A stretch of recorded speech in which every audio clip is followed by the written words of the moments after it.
The Third Testament, chapter 17, part 4. The new way of worshipping God. The power of prayer. When one of you prays, you do not realize what you reach spiritually with your thoughts. And it is necessary that you know that when you pray for your brothers, for those people destroying themselves in war, in those moments your spirit is prosecuting a war as well, a mental war against evil, and your sword, which is peace, reason, justice, and a yearning for the good of your brothers, clashes with the weapons of hatred, vengeance, and pride. This is the era in which men realize the power of prayer, and for prayer to have true power and light, it is necessary that it be sent up to me with love, thought, and the Spirit, united in prayer, create in mankind a force superior to any human strength.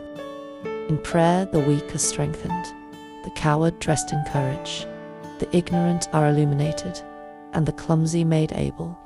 The Spirit, when it has achieved harmony with the mind in order to reach true prayer, becomes an invisible soldier who leaves behind for a few moments that which touches his being, and passes to other places, frees itself from the influence of the material, and gives itself over to the struggle to do good, to banish danger and evil, and to bear within a glimmer of light, a drop of balsam, and a breath of peace to the needy. For all I tell you, understand how much you can do with the mind and spirit in the midst of the chaos in which man is immersed. You are in a world of conflicting thoughts and ideas, where passions for materialism are alive and the spirits navigate in darkness. Only he who has learned through prayer to elevate himself in thought and spirit to the regions of light, to the dwellings of peace, may penetrate without being defeated to the world of contention, where all human passions are reflected, leaving in exchange something of value for those who have need of the light of the Spirit. Learn to pray, for with prayer you may do much good, just as you may defend against threats. Prayer is both shield and sword. If you have enemies, you may defend yourselves with prayer. But know that this weapon must never wound or injure anyone, for its only purpose is to shine in the darkness. The elements are unleashed against mankind, but you must not fear, for you know that I have given you the power to overcome evil and protect your brothers. You can order those elements of destruction to stop, and they shall obey. If you continue praying and watching, you can perform prodigies and surprise the world. Pray with purity. Make communion with my Spirit. Do not seek out a particular place to do this. Pray beneath a tree, on the road, on a mountaintop, or in the corner of your bedroom, and I will descend to converse with you, to illuminate you, and to give you strength. Humanity, confronting these trials, revealing the existence of a higher power, will pause for an instant to meditate. And that meditation will spare them from many of the heavy touches and trials that they are to receive at the hand of nature and the elements. If you had great faith and greater knowledge of the power of prayer, how many works of charity could you do with your thoughts? But you have not granted to it the power that it has, and so, many times you have not realized what you have turned down in a moment of true and heartfelt prayer. Do you not understand that a higher power is preventing the most inhumane of all your wars from breaking out? Do you not understand that taking part in that miracle are millions of the prayers of men, women, and children, who with their spirits are combating the darkness and struggling against the influence of the war? Continue praying, continue watching, but put into these actions all the faith you are able. Pray, people, and over war, pain, and misery. Lay the cloak of the peace of your thoughts, making of them a shield underneath whose protection your brothers may shelter and be enlightened. The love of God and your neighbor as veneration of God. Be aware, minute disciples, that you should always honor and offer tribute to the Lord Christ, without awaiting specific dates, in the same manner that the Father Shiloh always loves you. But if you want to know how to remember my deeds of love on a daily basis without falling into fanaticism, I will tell you how. During your lifetime, you should continually love one another as a tribute to the one who has created everything. Live in that manner, and I will grant you those things that you humbly request to forgive your faults. I offer you comfort and ease your pain, but I say to you, when your conscience makes you aware of your errors, pray, correct your errors, and with your spiritual gifts attain spiritual strength in order not to commit the same faults again. Thus, you will not have to ask me repeatedly to forgive you. My word is teaching you to evolve and to attain enlightenment and spirituality. I thirst, I said to the mob that did not understand my words and enjoyed my agony.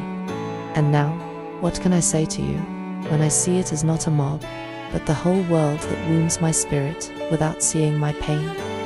My thirst is infinite, incomprehensible, and only your love can quench it. So why do you offer me outward worship instead of love?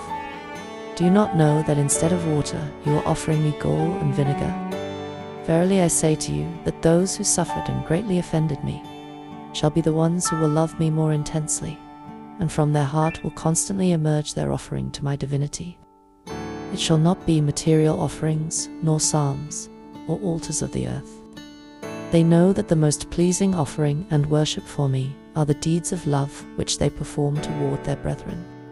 Day after day, your spiritual prayer, whose language your material nature does not understand, because it has no words pronounced by your lips, nor ideas formed by your mind, comes to me. The prayer of the Spirit is so profound that it is beyond the human senses and powers. By that prayer, the Spirit comes to the regions of peace and light, where elevated spirits live, and saturating itself with that essence, returns to the transitory body to pass strength to it. People, the time when you must know how to pray has come to you. Today, I, the Christ, do not come to tell you to prostrate yourselves on the ground. I do not come to tell you to pray with your lips, or that you clamor to me with florid words in beautiful prayers. Today, I come to tell you, seek me with your thoughts, elevate your spirit, and I will always descend to make you feel my presence. If you do not know how to talk to your God, your repentance, your thoughts, your pain, and your love will suffice. That is the language that I hear and understand. The language of truth and sincerity without words. That is the prayer that I have come to teach you in this third era.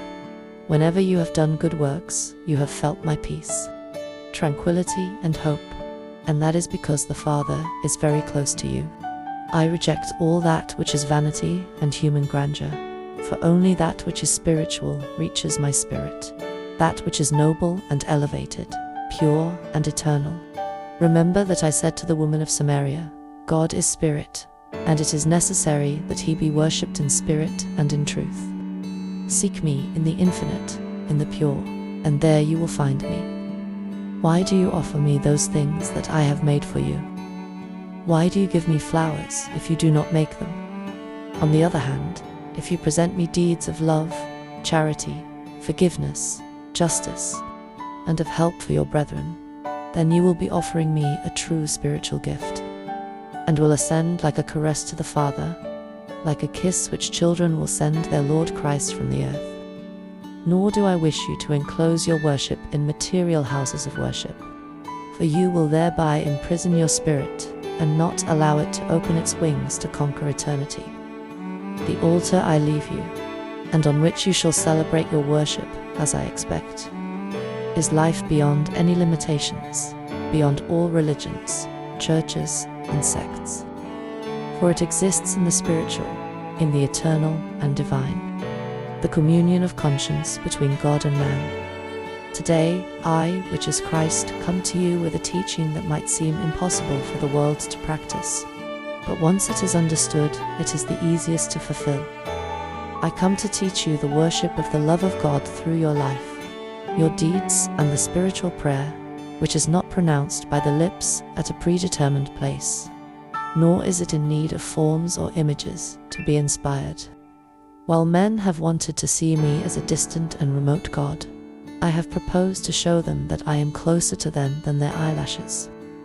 They pray mechanically, and if they do not see all they asked for immediately, discouraged, they exclaim, God has not heard us. If they knew how to pray, If they united their minds and hearts with their spirits, they would hear the divine presence of the Lord Christ in their conscience and feel His presence very close to them. But how can they expect to feel my presence if they ask through materialized worship? How can they possibly sensitize their spirits if they worship even their Lord through images made with their own hands? I want you to understand that you have me very close to you, that you can communicate with me, feel me as well, and receive my inspirations easily. Practice the silence which favors the spirit so that it will find its God. That silence is like a fountain of knowledge, and all who penetrate into it will be filled with the clearness of my wisdom. The silence is like a closed place with indestructible walls, to which only the Spirit has access. Man constantly carries within his innermost the knowledge of the secret place in which he can communicate with God. You can communicate with your Father Shiloh wherever you are, for the place is of no consequence. It can be at the top of the mountain, or if you find yourself in the depth of a valley, in the commotion of a city, in the peace of your home, or in the midst of a struggle. If you seek me in the interior of your sanctuary, in the midst of the deep silence of your elevation, the doors of the universal and invisible temple will be opened instantly, so that you feel yourself truly in the house of the Father, which exists in each spirit. When the pain of your ordeals overwhelm you and your afflictions of life annihilate your senses, if you experience an intense desire to obtain a little peace, retire to your chamber or seek the silence, the solitude of the countryside. There elevate your spirit, guided by its conscience, and enter into meditation. The silence is the kingdom of the Spirit, a kingdom that is invisible to human eyes. At the moment of penetrating the spiritual ecstasy, the awakening of the superior senses is obtained. Intuition surges, the inspiration glows. The future is perceived, and the spiritual life touches what is distant, and makes possible what before seemed impossible. If you wish to penetrate the silence of this sanctuary, of this ark, you yourselves should be the ones to prepare the way, for only with true purity will you be able to penetrate it. It is necessary for my prophets to rise again to admonish men, because, while there are people who destroy themselves, blinded by ambition and violence, those who have received my light and calmly judge humanity are fearful of rising to give the good news. If this humanity would know how to pray with the Spirit, they would hear my voice, they would receive my inspiration. But each time they pray, they place a veil over their eyes, which hides to them the light of my presence. I have to come to men during the moments when their bodies are at rest, to awaken their spirit, to call on Him and converse with Him. It is Christ, who like a thief in the middle of the night, penetrates your heart to sow my seed of love within.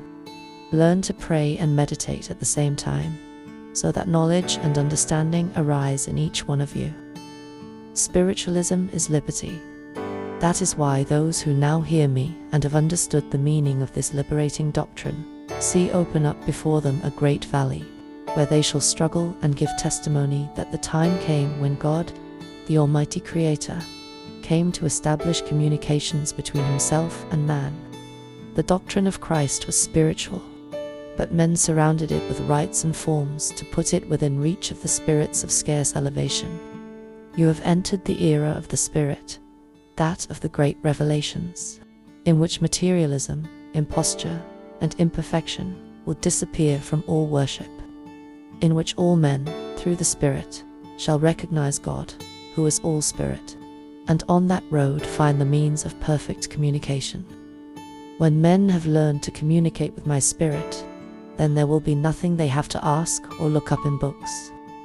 Today, they still ask those who they think know more than they do, or they pursue texts and books, anxious to find the truth. If you learn to meditate a few minutes each day, and if your meditation is on the spiritual life, you will discover an infinity of explanations, and will receive revelations that you cannot get in any other way. Your spirit already has enough light to ask questions of me, and to receive my replies. The spirit of humanity has already reached great elevation. Observe your brothers of humble condition, who, in spite of the poverty of their knowledge, surprise you with their profound observations and the clear manner in which they explain that, which, for many others, is inexplicable. Did you think they had frequented books or schools? No, but they have discovered, by intuition or by necessity, the gift of meditation that is part of spiritual prayer. In their loneliness, isolated from influences and prejudices, they have discovered how to enter into communion with the eternal and the spiritual, with truth. And some more, and some less. All who have meditated on the true essence of life have received spiritual light for their understanding. You ask me, what does the prayer consist of? And I say to you, allow your spirit to elevate freely toward the Father Shiloh with true faith and confidence during those moments of prayer. Allow your heart and mind to receive inspirations from the Spirit, and accept with true humility the will of the Father Shiloh. The one who prays in that manner will be able to feel my presence joyfully at any moment during his life on earth, never again feeling that he is indigent. There, in the purest part of their being, in the Spirit, will be where I write my law in this era. It will be there that I make my voice heard, and where I will build my temple. For that which does not exist in the Spirit might as well not exist. And so, though you raise enormous temples in my honor, though you offer feasts and ceremonies full of splendor, your offerings will not reach me, for they are not of the Spirit. All external worship bears in it vanity and ostentation. In contrast, the quiet offering, that which the world never sees, and that you offer me spirit to spirit, that reaches me because of its humility, its sincerity, its truth. In a word, because it proceeds from the Spirit. Read again my parable of the Pharisee and the publican from the second time, and then you will understand my teaching, which has been the same in all times. Do you know that some are loved without deserving it? That is how I love you. Give me your cross. Give me your sadness. Give me your dashed hopes. Give me the heavy burden you bear. I can bear all the pain. Feel yourselves free of your burden so that you may be happy. Enter into the sanctuary of my love, and be silent before the altar of the universe, so that your spirit may converse with the Father in the most beautiful of languages, that of love. My peace be with you.